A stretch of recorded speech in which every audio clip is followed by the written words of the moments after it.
Peu d'espoir de trêve au Proche-Orient. Washington menace de bloquer un nouveau vote au Conseil de sécurité de l'ONU, appelant un cessez-le-feu à Gaza.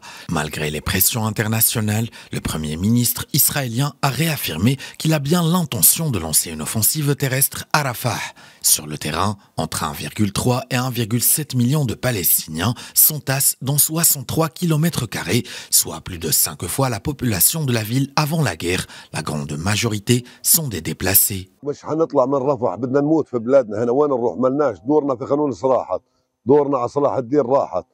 Nous ne quitterons pas Rafah, nous mourrons ici dans notre pays. Où devrons-nous aller? Nous n'avons nulle part. Nos maisons à Khan Younes ont disparu. Nos maisons à Salahdin ont disparu. Tout ce que nous possédons, argent et biens, que pouvons-nous faire? Où allons-nous? Nous recourons à Dieu seul. Que Dieu nous venge.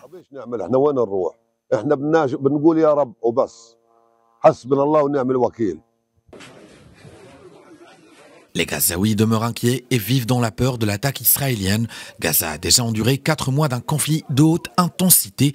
Pour échapper au combat, de nombreux habitants ont fui vers le sud, où plus d'1,5 million de personnes se retrouvent à vivre sur une portion de moins de 20% du territoire gazaoui.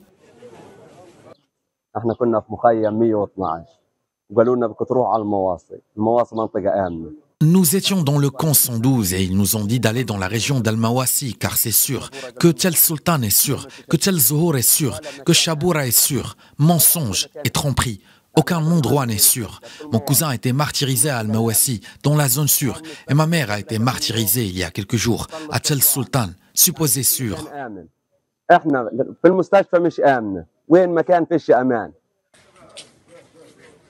Des négociations impliquant les médiateurs égyptiens, américains et qataris pour obtenir une trêve entre le Hamas et Israël, incluant un échange entre otages israéliens et prisonniers palestiniens, ont eu lieu ces dernières semaines.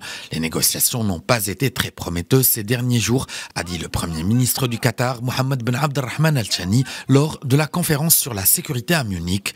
Le Hamas a de son côté menacé de quitter les pourparlers si une aide humanitaire n'était pas acheminée dans le nord de Gaza, menacé de famine.